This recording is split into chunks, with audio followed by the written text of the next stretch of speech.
Hello, everybody, and welcome to today's Cashflow Digital. I'm joined by Mr. Mike Pierce, Mr. Brad Allgood and Hood Maybury, and sponsored by ODYS right above Mike's little finger there. If you're looking for Mike doesn't have any little fingers. Yeah, they don't look too big. There's nothing that's little about Mike, I would imagine. Tiny finger. But if you're interested in age domains, done for you affiliate websites, check out ODYS and grab yourself $100 when you sign up through odys.cc. So get involved, peoples. But let us know who's in the chat. Any questions, we're more than happy to answer them. But you guys have questions again. Mike has a bucket load of them. So what we're going to be talking about, what's the questions like today, Mike? Dude, we got link building stuff. What's up, Randy? We've got just a bunch of general SEO. There was one about knowledge panels. And, you know, what's interesting is that knowledge panels have just kind of come naturally. But are you guys targeting knowledge panels and everything? Like when you do local marketing, are you targeting them directly, Brad and Craig? Or are you just like I never try to, just because I don't want to sit down and figure out how to do it. But yeah. Yeah, you know, it's interesting because there is a patent out there that addresses it directly, and it literally just talks about how it's basically answer the question, right? Yeah, that's the thing. If for everyone that has a question about, you know, knowledge panels, there is a patent. I think I took down the note. Triggering knowledge panels is the actual patent, and it says it's pretty damn straightforward on what it's doing. So I guess we could drop that link or something, but really what it comes down to is that it jumps in, it goes into the query, it takes the page and it identifies like factual queries and factual entities in that page. That's basically answering questions. So like people also ask like any type of question and answer type thing that you can kind of answer in there with markup around it. I'm not huge into schema, but people like Clint, they murder stuff with it. Schema is for me what if I need to jump into like indexing, like with the indexing API, I'll use video object and stuff, and then job posting if I want to do all that. Then also like to take up screen real estate, that's kind of where I do it. But when you start to push schema into your pages and on your on page, it will start to help kind of solidify some of this. You think stuff. FAQ schema helps it at all, Mike? I think that FAQ does help it personally.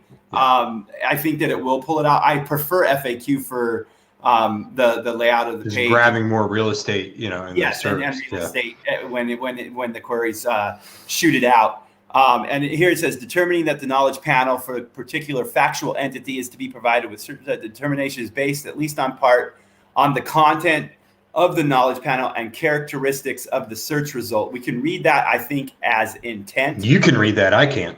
The characteristics of the search result. And then the knowledge panel will include at least one content item for that entity received from the first source and at least one content item from a second source. So it's saying basically, like, we can look at that, like the more real estate we throw out there, the more pages we have out there. If we're doing this from like say a network build or a spam standpoint, when we start seeing Google say we need a reference from one place, a reference from another place, putting more of our content out there in different locations is a good way to take advantage of those types of things in the search results. Okay, so I'm going to leave it with that. Answer questions in your content. Craig, for knowledge panel and anything like that, do you have any input there, dude? Yeah, so I mean, I've not been doing it for just general search queries. I have, you know, FAQ schema and all that shit, but you know, for brand, I've been working or playing around a lot with the knowledge panel for my own brand, and let me tell you, it's not quite as simple as you might think. I have fucked up a lot of things when it's trying to get the knowledge panel. And I'll tell you just one example of stuff that I've messed up. Wikidata, right? Yeah. So it was, you know, people are saying you have to have these entities and trusted sources and all that stuff. So Wikidata, or data, as you guys call it in America, I got a guy to fill that out for me. And I got listed on there and all that stuff.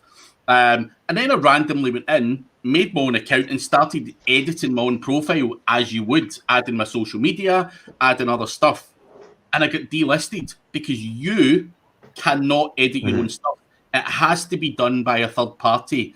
And I know that seems really bizarre, but that is how that works. And there's loads of these little quirks that I've basically done. I've basically had 5 knowledge panels and then had them taken down. I made another one, fucked up again, get it taken down. I'm now in my 5th knowledge panel.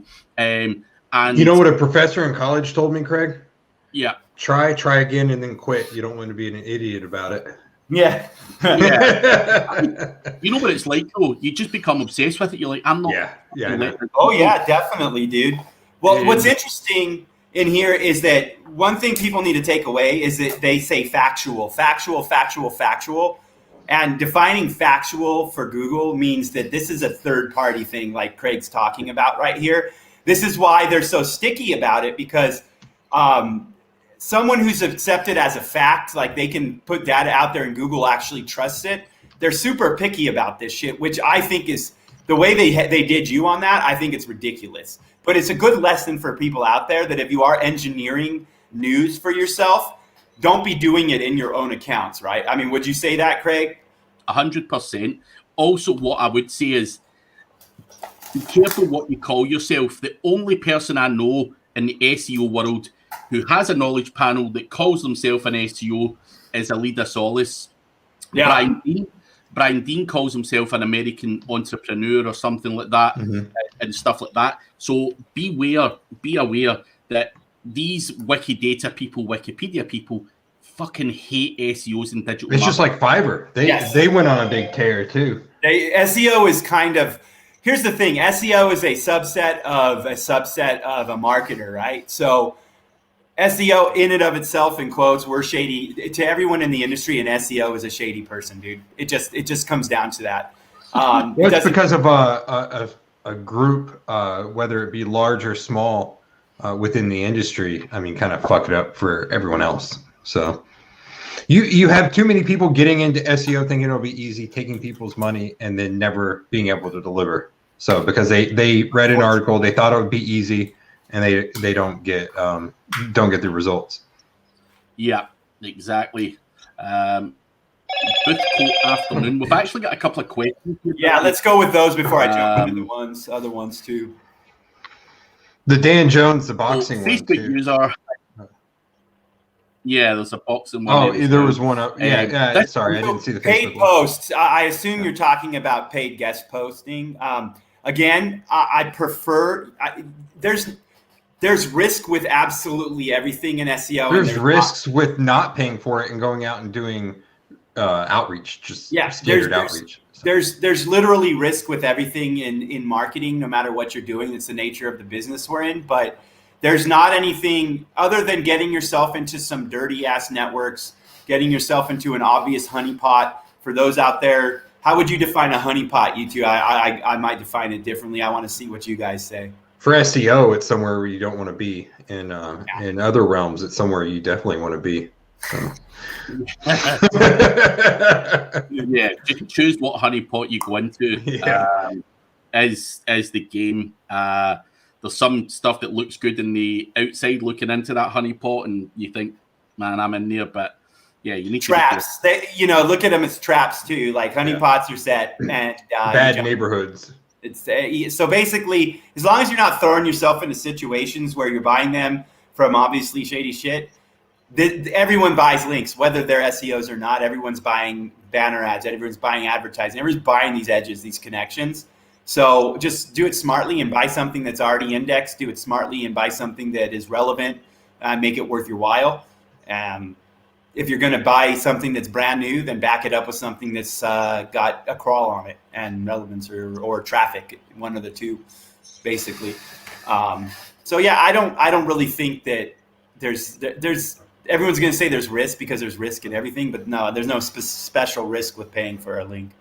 Nah, most guys out there like you or Brad or whatever, if they're starting a project, they're going to say, let's throw some money at that shit, buy up some stuff. So just do it, man. Content plus linking is what we do. Yeah.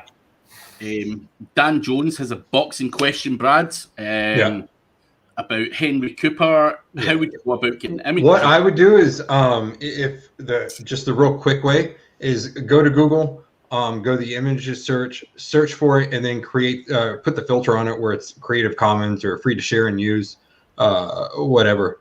Put that on there. And if you can't find anything in Google, sometimes if I can't, I'll go to Bing, and I'm able to find something between the two. The cool thing about entities and the way that the image patents work is that you can grab a image stuff in like an image of an object, say a generic image, say you're doing Seattle, you get the Sky Needle, a generic image of the Sky Needle, and then you grab a moving van with your logo on it if you're doing local, and you shove this together with a bot or however you want to do that. So you've got a moving van, you've got the Space Needle, whatever the hell they call that tall thing, and then you have the text overlaid on it that says so-and-so moving company, right? So what you've got now is a unique image that you're not taking from anyone, but it also follows the patents that will allow you to rank your site with images, which is it's got text, object, and a landmark in it, which is extremely important for this. I mean, it's in some of the like higher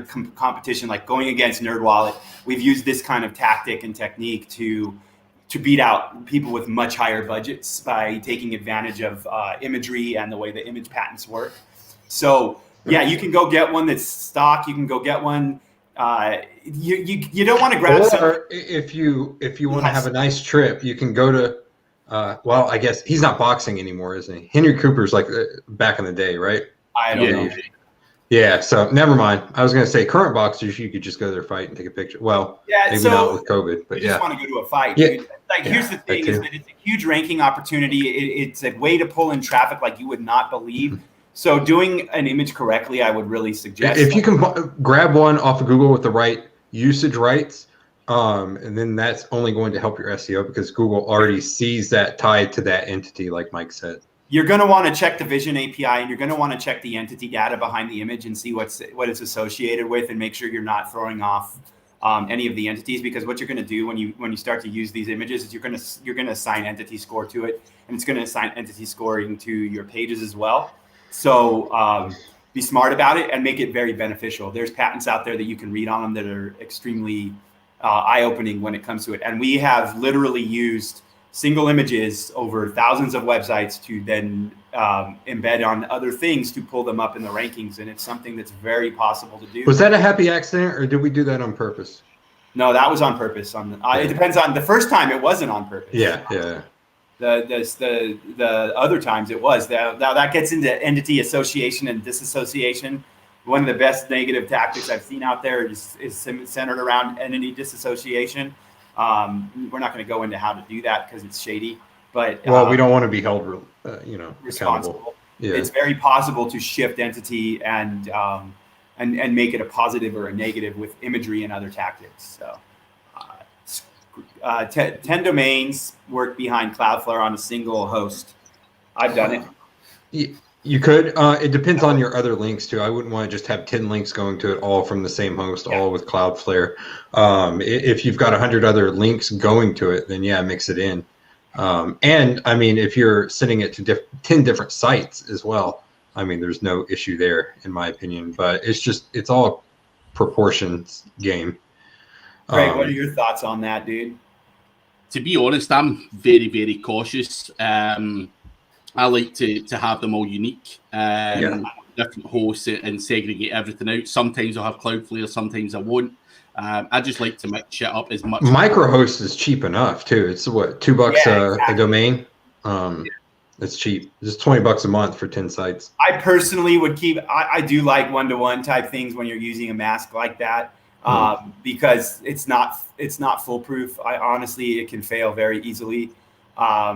It doesn't take much for someone who's doing a manual check to like see a leak and then be able to go ahead and footprint you throughout the whole network that you're doing or whatever you're doing with those sites. So just write a bot and just buy some emails and just like crank them out. You don't have to do it by hand. You can do it. You can automate it. He's talking about single hosting, not single he or she. I don't know if it's a man or a woman. Yeah. I'm saying with the Cloudflare part, even if you're on a single host, like I would just do it with individuals anyways, because it's going to make it harder for them. Oh yeah. Always use individual. So that way the name servers are changed at least a little bit. I would reverse proxy in that case. Honestly, I would host. I would do something on a single server where you're building, and then reverse it out to individual hosts so that you're throughout the world or throughout the country. Personally, I like that better than just masking. I mean, also there's AWS, EC2, EC2, all those. So. It's cheap enough to be safer than that. Mm-hmm. I think it just have to be safer. You don't invest all that time and money to leave gaps where you're going. Yeah, especially if you're monetizing each site in the network.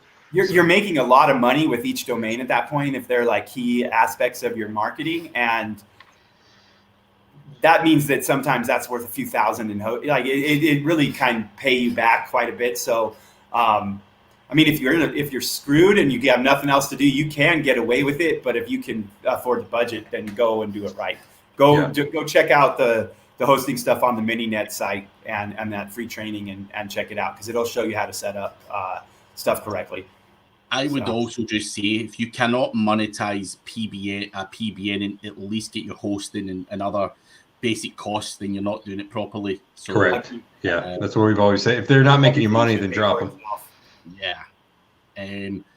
Patrick Rice, what are the risks associated with paid posts looking forward in the next 3 years?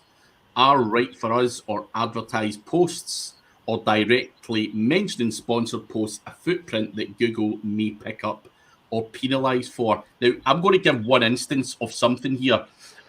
Not necessarily relating to this, but I was obviously trying to get PR and social media verification and whatnot, and sponsored posts are just not taken seriously. They are a fucking joke, and I think papers and press and everything that have sponsored posts, they're massively devalued in the eyes of human beings anyway, and I think I would imagine that Google would also follow the same kind of suit. Would you guys agree with that? Yeah, I wouldn't worry about paid posts or anything like that. Just get a regular guest post if you're going to be buying. So I think that everything that it's the same as it's always been, and it's going to stay the same. Like if you're in a situation where you're in a situation where they're actually giving a shit, you're in the wrong place. Like, do you think they really care to go out and find every little individual site that's actually asking for guest content and worry about that? They really, really don't. Now I want to go back to the PBN stuff, because there's more talk about the hosting. People talking about G sites. This is just not the same thing. Like you're not going to get the same benefit out of that kind of thing as you are doing a network correctly. And I'm not saying that G site doesn't have a place in it. I'm not saying that a lot of Cloudflare mass stuff doesn't have a place, or reverse proxy doesn't have a place in it. But we're talking about real money, and if you're starting your business cutting corners because you don't want to spend money, you're setting yourself up for failure. I'm sorry, from a business aspect, if you don't want to spend budget on anything and you don't want to do this, you might make a couple grand, but you're not going to go make real money without spending. Well, the problem with like the cloud hosting, if you're setting it up yourself, it's such a pain in the ass. Yeah, it's a pain in the ass if you don't do it. You know how many hours and hours and hours I wasted figuring out like how to do the shell access stuff and all that stuff through AWS to upload it, so I could get a middle masturbation thing up and be like, oh, I've got an auto blogging platform hosted on EC2 now. And it's like, how much money it make you? Nothing. So, but I did it. It's definitely something that I would really like sit down and evaluate if I'm starting a business and I'm wanting to get into lead gen and I'm wanting to start doing affiliate marketing. I would really sit down and look at, do I need to build a network, or should I just be building like tier 1 sites and going out and marketing these? Like, because you can suck money down in the first place without the network behind it.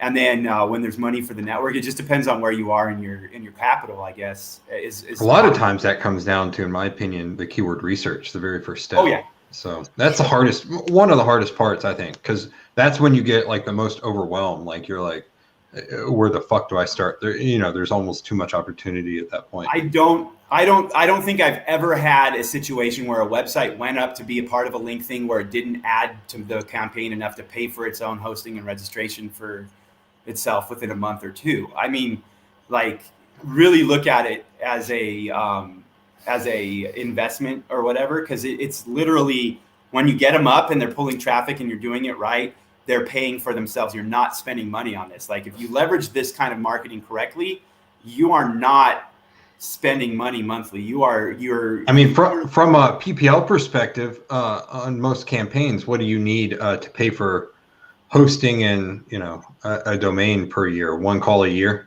So right. It just is not that hard to make the money back on what that is. It comes down to time more so, like Brad was saying, where I truly would like automate as much as I can if you're going large like this. Yeah, once you get it figured out, automate. If you're going to do the G site, like, I would always have a listing tied to it, honestly. Like, if I'm going to do that, like, I don't think I would take the time to set up a network. Well, there's no way in fuck I would just try and set up a G site. No, and then, I would never set it without up. a GMB. In my opinion. Yeah. There's no point, is there, really? Just wasting your time. I mean, it's relevance. It's there. It's crawl. It's just not as efficient as something else. It's not saying that it's a bad idea or something. It's just not what I would do in my campaigns. Let's see. Miko back is talking about PBNs. He's just wanting to know, did any of your sites get hit? You know, where in the last December update, that had many networks pointing to them. Most of mine are pretty tight, so I hardly ever lose any. So because I try and treat everything like a money site. So if that went down, then it would have to. I think it's been probably at least 3 or 4 years since we've had a significant amount of sites touched, other than like manual actions, because people have brought attention to things. And that's just because we had like huge mass traffic sites. I think that was the last time that we essentially got swept. It's not PBN, you know? it was traffic generation, and that's a different game. PBN sites, if you're doing them correctly, should never be touched by anything. They're so far under the radar, you know, for the most part. Yeah, they're not risky at all. That's when I stopped actually. Like, what was all the crap, the bot blockers back in the day that everyone was selling and stuff. I think Todd Spears had one, and then a bunch of people ripped that one off. Easy Blog Network had their own. That's when I stopped doing them. When I switched to the Mininet stuff was. Because I didn't need to anymore. Go ahead and look at the profile. No, exactly. I think everyone, like FBN Mikey's site had, I think everyone had that, you know, and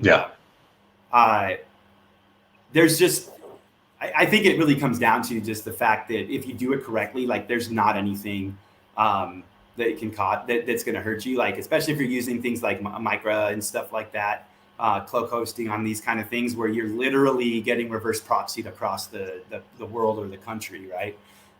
You're just not setting anything up for risk. And when you're spending like $17 a month for like mass ass IPs all over the country, it just makes sense to do it and set it up that way. Captain Morgan is starting out in affiliate marketing. He's going to well, but one thing I do want to flag up is he wants to keep costs low. Just be careful what you scrimp and scrape on, Captain Morgan, based on what the guys just said previously. You know, we all started out and we've all fucked it up and scrimped dates and everything else, and you end up paying twice, sometimes even 3 times more than you should have if you just paid the right fees at the start. So just build slowly. I'd probably put most of them in the. If I were to start all over again and I were doing affiliate, I'd probably put most of the money into like decent content as opposed to using iWriter and all that bullshit that I used to use back in the day. And automation or scaling, like, seriously, like, as much as you can, like, once you have a working formula, like, as much as you can scale that, that's like really where attentions are deserved. Is if your Brad's right, if your keyword research is right and you're dropping out content that is pulling in, you know, a couple hundred terms and doing a good job of itself, like, you should be pulling money in fairly quickly. And then it's about scaling the process that you have going. And I want to make a big point that, like, our main thing is cutting costs. Like, we are always looking for the cheapest routes. There's just certain things that you don't want to skimp on, but that doesn't mean like you shouldn't be cutting costs everywhere you can. Because I think that's where a lot of our profits always come from, is the fact that we cut as much out as possible. And when you schedule, like, make sure you have the map there in front. I think my biggest tip would be, like, don't be like I was when I first started, where I'm kind of doing what I want off the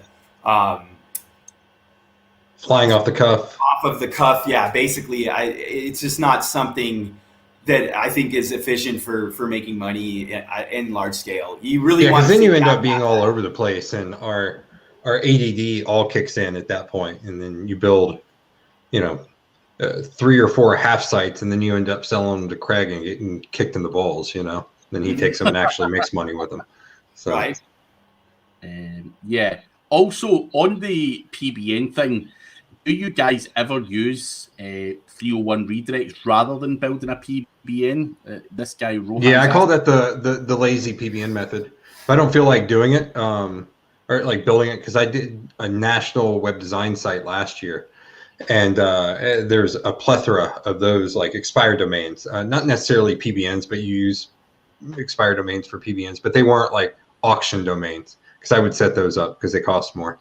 But I would just grab them, and if I wanted to rank for, web design Boca Raton or something like that, I would grab it. I would set up my Boca Raton site. I would try and find an expired domain that was an old web designer within Boca Raton, and then redirect it over. But then, like we said last week, you've got to make sure that you go in to your money site and make sure any link that's built to the internal page of the previous site, the expired domain, you're going to want to go in and redirect that back over to the primary lander on your page, just to make sure you're not creating a shit ton of 404s on your site.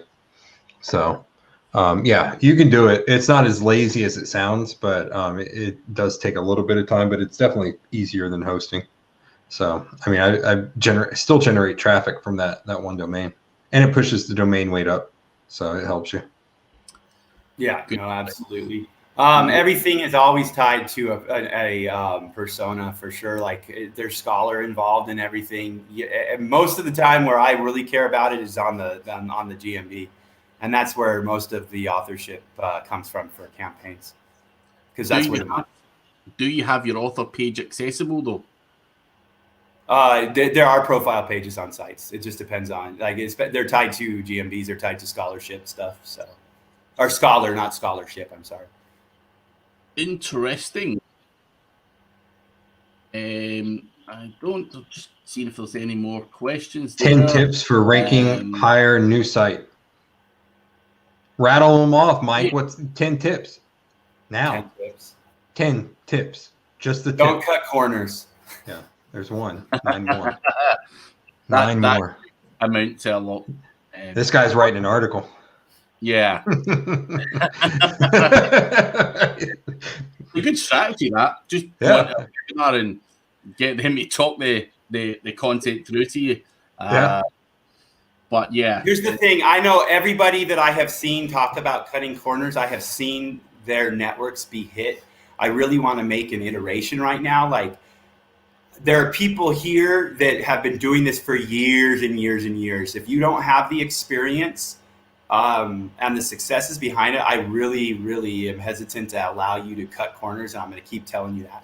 Also, people get a hard-on for 301s and everything. I mean, it was asked even here. And Mike, it was, where were we? I think we were in Austin. We went to someone's hotel room to have him show us a secret formula that he had just developed, and it was strict. I won't say what else went on in said room, but it was strictly 301 based, and it was basically burning pages and then switching up the redirect, burning pages, switching up the redirect. I was like, bro, this sounds like too much work. I'd rather do it right the first time and not have to worry about like altering my 301s every fucking month and shit. I couldn't think of anything worse to do. Yeah. Fuck that. What about TWOP Designs question? Slightly off topic, but oh yeah, no, this is perfect because it's not off topic. This is link building. This is everything. And on crawl, deep crawl, Screaming Frog, dudes, log analysis files is cheapest. like on crawl and shit. Deep crawl gets kind of expensive, but it's super solid. You can do a lot of true and total page rank analysis and then like really craft your sites that way. Ahrefs has one, but I almost despise it. So there's SEMrush. You can also upload your server logs as well. So yeah, it's worth having a look. You definitely want to. Here's the thing: it's like we went over it with the members. It would take fucking forever to go over it in here. But when you're looking at like context links versus modular links and stuff, when you have the ability to analyze your log server and you can see where the ranking is actually working in different templates and things in your content and your structure, then you are saving so much money on your link building that the money that you spend on the log analysis is just like nothing compared to what you get out of understanding where you're leaking page rank throughout your conversion process and your funnel. So it's extremely important to do. And I would recommend, like if you just want to run a bot like Screaming Frog, go with their tool. If you want to like have an updated crawl constantly and be in that analyzing and setting up your own queries and stuff, then run through like deep crawl or on crawl. Perfect. Miko back saying he's hearing that tier 2 links pointing to your guest posts are having less effect. Is that something you guys have noticed? No, it's probably they're using the wrong tier 2 links, or maybe they need a tier 3. How many tiers back do we typically go, Mike? At least 3, right? At least 3. Yeah. So you've got like, say your guest post and then two more tiers behind that, or you've got your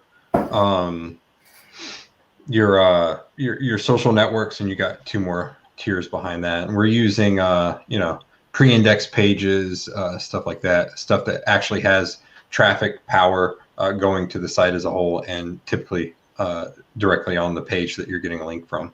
It will never stop having effect. So when you hear marketing, usually that comes from somewhere, from a marketing angle.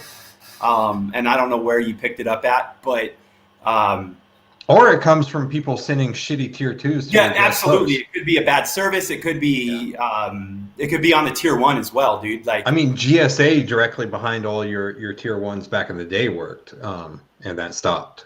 So, and it'll still crawl through. I mean, there's still stuff you can do there. There's still uses for blog comments, and there's still uses for that kind of stuff. But the way the internet works, it's not going to ever stop being effective. It won't function.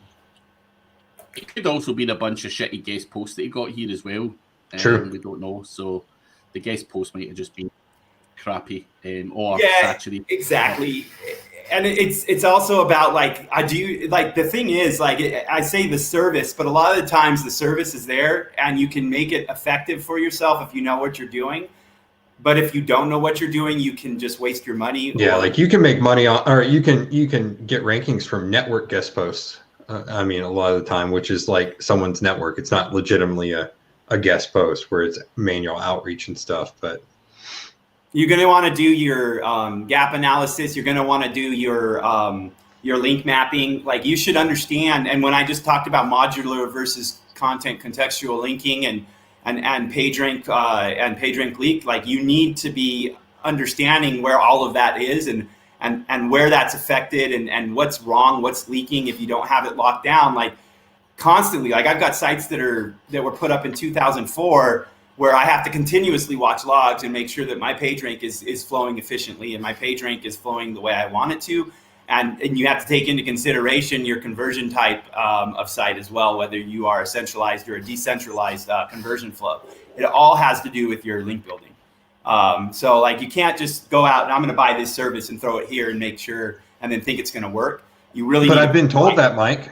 What's that? I've been told that works. All I have to do is go out and buy a service and it works. Buy my service. Buy 3 Fiverr gigs and you can rank for anything. And then you take a hit of the eSig. The eSig. Mm-hmm. Yeah. I assume you're talking about gap analysis, Holly. Yeah. SEMrush is really good for that. Absolutely. Great for that. Absolutely. So, yeah, I'd do that. You've always got to try and see what's available that you don't have. So I've been doing that for a while now. But this is a question, Captain Morgan. Where do you guys get expired domains, like a free Ahrefs? I mean, Ahrefs isn't free. You can use it for other shit, but technically it's free if you're already paying for it. If you want to look at it that way. But Ahrefs, I showed it on here. We show it in mininettraining.com. It's all I use for the most part. I think a lot of people rely on expireddomains.net and all that garbage. Yeah, that one's another one too. You're gonna get a bunch of junk from that one. I go there when I can't find anything at all on Ahrefs, and when I do that, then I have to go to buying pre-set up PMDs essentially. So if I want to rank for penny boards, I'm going to go out and type in penny boards on expireddomains.net, grab the ones with the most backlinks, throw those into Ahrefs, and find the least spammy one that I can. I had a campaign I was working on at one point. It was a guy that sold magnets. So I started typing in because I couldn't find like, where do you go for a seed site for magnets, for Ahrefs. So I go to expireddomains.net because I couldn't find anything, and Ahrefs was racking my brain, typed in magnets and found some good ones, because that's not really a spammy, or people aren't spamming out the magnet industry. I found. Yeah, so I found some old Chinese sites that were set up in the US that it was just manufacturers and stuff talking about magnets and stuff. So then that's what I built the network out with. So interesting. He wants junk expired domain. So yeah, expireddomains.net. Yeah. Leo Cook is asking about packet stream proxies for CTR booster with GMB, your country level, although I've seen ones for city level. Do you think CTR and engagement on these GMBs, would it make a difference from city level proxies, or is country specific? I use real traffic, dude. I really don't bot. Bot the CTR, yeah. We use bots for other things. I don't CTR bot. I honestly, personally, I will always go as relevant as possible. When you come down to location, you're talking about. Yeah, the city's going to work better. We did that test in Austin that one year. We were at an event and Jimmy had everyone, search for, what was the term? It was Austin SEO or SEO Austin, something like that. Or Austin SEO or whatever. Yeah, so you had like 70 people in the room, all in Austin, search for it and click through, and it worked, exceptionally well. I have seen results from just random, like across the country. You can get that to work, but you're always going to see a better, quicker boost when you're actually, searching for a city. Hardware-based proxy type stuff is like when I have manipulated things like that, it's always either on the modem or on the device. Okay, so I'm going to someone who has hardware on different towers. Like I'm going to someone who has bandwidth in a residential location, like on their actual modem where they're selling it back. Like this is the type of stuff that I use when I do this. I don't go out and use proxies when I do something like that, just because it works better for me. Yes, exactly. Captain Morgan had a great point. There's much better, in my opinion, there's much better ways to manipulate traffic metrics and things like that than with a bot and a proxy. Like you can still manipulate it. It's hard to spoof Google, like for real. You can do it with real people and real IP and real data. So Holly gets frustrated with gap linking, and Mikoback is also saying, what is gap linking or backlink gap analysis, Mike? What is your best shortened version of explaining that to people who don't know? I think it's like basically looking for the gaps in the backlinks that target your website versus what targets your competitors, where you're missing gold metrics, essentially. I think that's the way I'd say it. What other people are using that you're not, essentially, that you need to get. I think if you use SEMrush and you put in me, Mike, and Brad, I can essentially see what these two guys have got that I don't, and give me those opportunities. Yeah. I want to know what these guys are doing to win. And if I want to rival them, then I have to find the gaps between me and them and do. And one thing to keep in mind too is like if it's not a seed site, like you're not talking about link graph and distance on the graph, you can replace that link with something that you control or something with similar metrics. This doesn't mean it. Like people get stuck and I got to get this exact link, and like you got these people reaching out to the same freaking website all the time. I need this backlink. I need this backlink. I need this backlink. There's other ways to accomplish that, right? So use your creativity when you're looking at this data to recreate all of this. Like when I mentioned like what the ranking is on your backlink pages, like if you see someone getting links from sites that have tons of or pages that have tons of freaking ranking coming in, like that's a great analysis of quality, is like what the page is ranking for. The page is ranking for relevance, pulling traffic in for relevance for that page. Find something similar, create something similar. The easiest way to create something similar a lot of the times is to control it. Yeah. Hope that explains it to you, Miko back. We are all out of the questions from the public, but what's your list of other questions, Mike? Got a ton from the public actually over here that came in over the week, but what's this CTR thing from Rand? Oh, okay. It's not a question. Yeah, he was just giving an answer to that other guy. Right on. Yeah, I like realistically solid traffic with metrics on it from a real person is just going to be where I want to go. And if you can create that with your bot and you can fool that, then go for it. I have a challenge for you if you think it's the same, but I'm not saying it's not possible because I know people. Even if it's not the same, if it works, go for it. If it works, it might not work forever. Yeah, but if it's working right now and you're doing lead gen and shit like that, then who cares? Rip it. So there was a question that came through, and I wanted to ask you guys what your thoughts were. It basically, can I have a list of services, and I want to create individual websites for individual services. It's a local. Here, let me get the details out again. What was it? There is one more question that came through, Craig. Oh, okay, let's go with that. I think it's pertinent. This one, but listen, Brad is a fit guy, does his boxing, and Mike is like fucking 12 foot tall. Yeah. So I would be picking the end of the day too. So I'm last in that list. I've actually swung at Brad and caught a freaking right hook to the kidney where I had to go to the doctor. So I'm going to go with Brad. Bruise your spleen.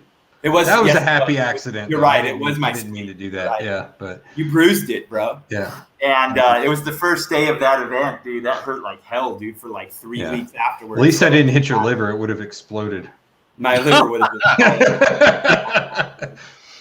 it would have just fallen out at that time. Yeah. No, I wouldn't be picking a fight with any. Mike's got that reach, and he always has a knife or a gun on him, so I might have to even give it to Mike. Mike just standing with holding my head like that, and I'd be punching. That's what he'd do. Yeah. Exactly. I need to go and bite his bollocks or something. That's as much as I could jump. You got to do monkey grab his peach, where you just reach under there and get a hold of him. Don't let go until he squeals, Uncle. The thing is, I just don't know what's on these things, so I don't want to be grabbing them with my fucking hands. Right. My whole thing is I'm a grown man, dude. I don't need to be fighting, dude. No. Exactly. That was when I was a young buck. Yeah. Yeah. It is you walking around with an attitude at Hooters. I feel like is what most younger guys do. Yeah. Plus, if you've never met Mike or any other American, these guys actually carry guns and shit as well. So it's probably just not a wise fight. Mike's always packing. Yeah. Because Mike likes. I remember I picked you guys up in the truck with the license plates in the cab, dude, and people started freaking out because of the pistol and then the second set of license plates, dude. They're like, you've got a pistol in your boot, a pistol in the glove box. I'm like, what are you preparing for? Zombies, bro. Zombies. Who's attacking the 6'7" ogre? That's walking out there. Like, there looks like an easy target. Let me go steal his purse. Preparedness, dude. I don't know what to say. I started carrying really young, and I think it just kind of stuck, dude. It's that's worth. You never know who's out there, so I can't blame you for doing that. Mickleback's got a question. Does your mini network course show how to scale the process of buying and building these PBNs? I mean, not specifically, but the way I do everything in the realm of mini nets is relatively streamlined. So either if you don't want to spend the time to do everything, then hire a VA and show them how to do it. I think there's access to it in because the trial there too. Like I think there's access in Web Traffic Takeover, dude, about scaling. Isn't there? Well, we've got automation section in NFG Monthly too. So right, yeah, I think that there's access to the scaling and automation. Yeah, anything that you can bot though. I mean, you can essentially that would help you scale.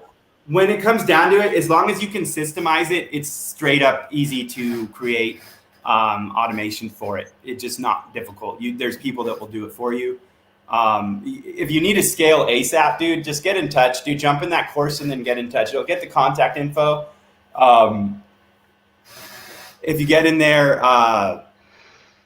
and contact us, then let us know what kind of scaling you need to do, because there's definitely things you can do. Like we have automated everything in the business at some time. So, and then whatever you can't automate, just plug and chug, right?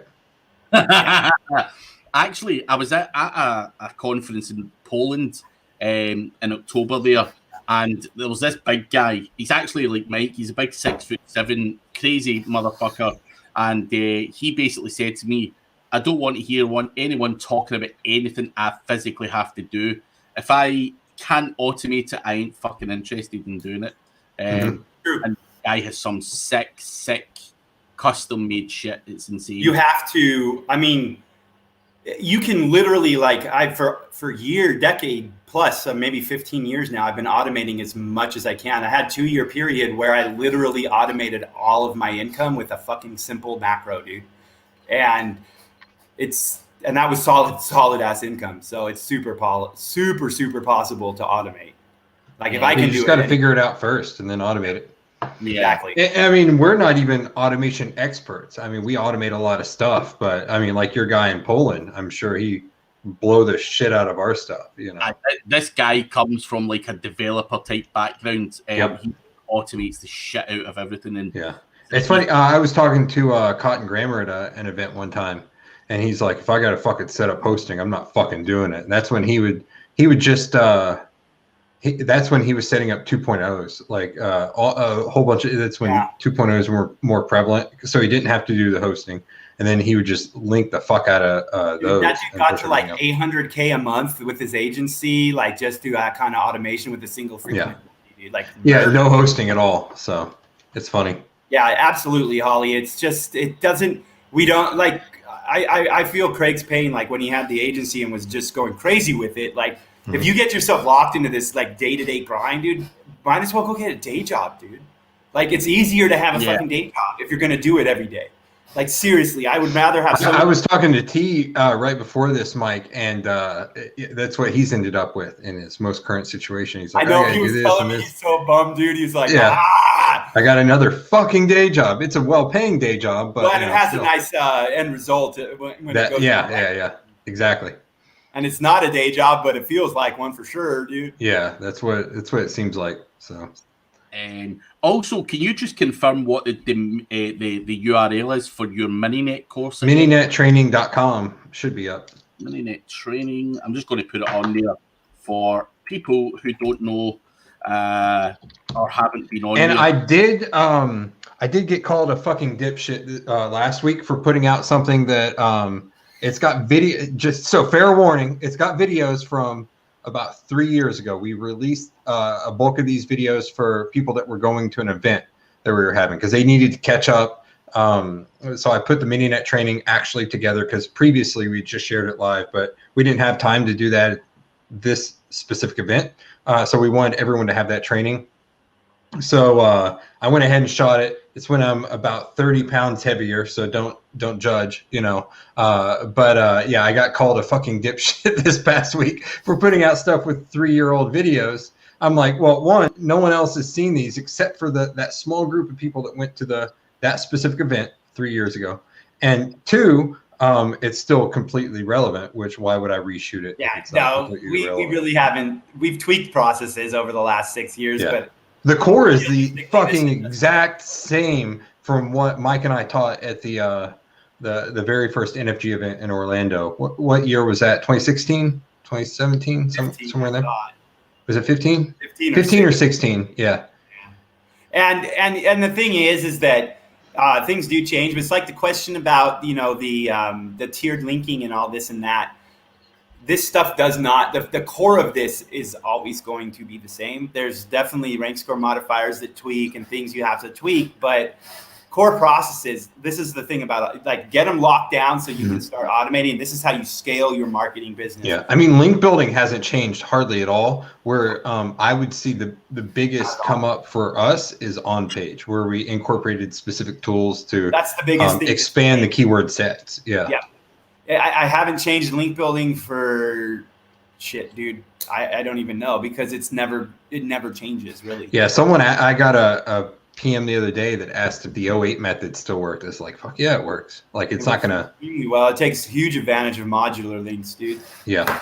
Huge advantage of modular links. So, I would jump in there. Like I think it's like what 8, 10 videos, something like that. No, it's like 17, 18, somewhere 17. In there. It's closer to 20 than 10. Yeah. While I sat around and did something else. Yeah. Check it out, guys.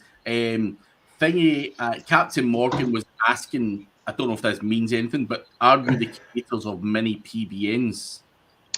We essentially coined the mininet term when it relates to PBNs, but that whole idea stemmed from Revenge of the Mininets, which if you haven't read that, I would go back and read it as a conceptual. I'm going to put it up. We'll put it up and drop a link in here. I'll send it to you, dude. I thought we should throw it up. It's on an S3 somewhere, but don't completely copy the linking campaigns from there, but from a conceptual standpoint, the Revenge of the Mininets diagrams are not great, but the concept is what you need to understand for SEO. Clustering conceptually, and you can take all that stuff and apply it to on-page link structure and site structure, and it fucking is crazy. And that was written in that was revised in 08 or 09, I believe. Yeah, something like that, like 06, 09, I don't remember. But I would definitely, I think the key takeaway today, I like that Captain Morgan came back and after we were talking about like cutting corners, he's like, I forgot my process is like, it works extremely well. And that's when you really can start cutting. That's like, once you understand how it works and you see where it works, like that's when you start cutting it. Like what'll happen, people get a course and they have someone will release something that works, but it's got like 10 steps and like maybe 2 of those steps are needed. So start chipping away at the things that you're doing to get to the end result once you've gotten there. And that's when you start to see way more return on things. It's like after you've chipped away everything that's unneeded. Like get down to the bare minimum. That question was, it was about a 10-year-old website with 30 services under 5 categories. And the person was asking if they can actually create a website for just that service, and they were worried about Google violation, this and that. And so that comes right back down to the Mininet stuff or the PBN stuff or even just money sites, is that I absolutely would recommend doing that. I mean, what's your thoughts, Craig, Brad? I think niching down, it's easier to do, to rank a website for a very specific service than trying to be this all singing, all dancing. And you can always add on later, in my opinion, if you want to. I really would take it in a situation where I would look at it, and even when you're building a network for your link building, look at it from the way this question is. It's like, can I do this to make more money? Yes. Put up a site, protect it, make money with the single service, come back in and link back up, use it for your SEO as well. So you're taking the revenue, taking the link juice, and then the traffic that's coming in, depending on what you are going to do and what your capabilities are, send it over to your YouTube, send it over to another site to convert in a better spot and use your contextual stuff and everything. Just a wee compliment there for anyone who might be interested. That the Mininet training course is probably one of the most streamlined pieces of training that Mike and I have out there. Like where it goes through step by step. Recently too, didn't he? Oh, really? Yeah. Chad did. Chad did. He was asking some questions, and it's literally just a place where we like community. People that have been in there for freaking 5-6 years. We can trust them and we can test with them. We even had someone cancel everyone's membership, and we had everyone join back on. It was fucking crazy. So. I mean, that's where we, like, when we run affiliate, like when we have offers and that we're running, like that's where, if I need additional marketers on something, that's the dudes that I go to because they've been around forever, dude. It's a good community. So I just recommend making friends in there, Chad, dude, for sure. Cause there's some solid ass marketers in there. Yeah, there's a lot of value to be taken from these groups and a lot of good guys in them, as well as conferences and stuff as well. I don't know if we have time for another question or not. Do it. How to find low difficulty keywords? What are your guys' theory on low difficulty and keyword difficulty and finding keywords? I want to start with something that has volume that is pretty tough, and then go long tail from there. So grab one of these big ass articles that's like ranking everywhere for a tough keyword, like say drug rehab. Throw that into Ahrefs or SEMrush or whatever you want to do. See what it's ranking for, and then start picking off keywords that you can really laser target in. Is the process that I would use. Yeah, I like that because what about you, Craig? Like, what are your thoughts? I'm kind of similar to Brad. You don't want to just go after long tail keywords that bring little to no traffic. You've got to kind of get the balance right.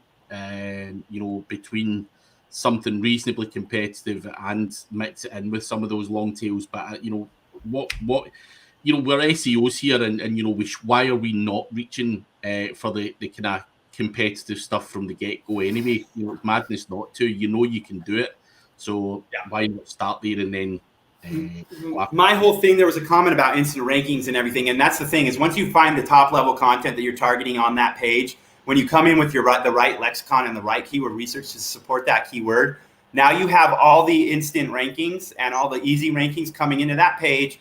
That traffic is coming in, converting, and also making it easier to rate the top level query. So when we say take it from the top and the highest, it's a little bit like it's easy for us to say that because when you're doing that, you're hitting like 100 and more, 1,000 keywords on the same damn page. So you're doing the long tail at the same time that you're doing the top level. Because when you optimize properly, you're now going to rank for those things as you're eligible. Also, you're going to be doing supporting articles for those, and that's where you can bring in your laser targeted stuff that points back up to the primary article, and you could potentially have a couple rankings. I've actually been seeing that more lately in the wild, in the SERPs, where they're taking over. Google is allowing sites to take over more than one spot. This is where that map comes into place. Like when you do your research right in the beginning, you have your content map, you have your backlink map, you have everything, and then you're throwing in the gap analysis, and you have a process that like makes you make money with your optimization and your on page, and then you just make the links as you need them in the most effective, cost-efficient way you can. Yeah. There's one more question. Yeah, one more solid question. That's good. Good. What do you usually monetize PBNs with? You should be niching this a lot unless you're doing a general aspect. There are different levels. Like I'd have like multi-topic sites underneath the tier 1 links, which would be an individual service like we just talked about. So you'd be monetized. We've monetized this with selling traffic, ads, lead generation on that. My favorite one is lead generation. So if I'm going, say I've got a personal injury client, and I'm pushing them. I'm going to create the mini nets around that niche, and I'm going to throw a number on it where I get paid when someone picks up the phone and calls from there. Yep. Or I've tried it, but it's especially in personal injury. But I've tried it specifically in that niche. Hey, we're building these sites anyway to strengthen your primary site.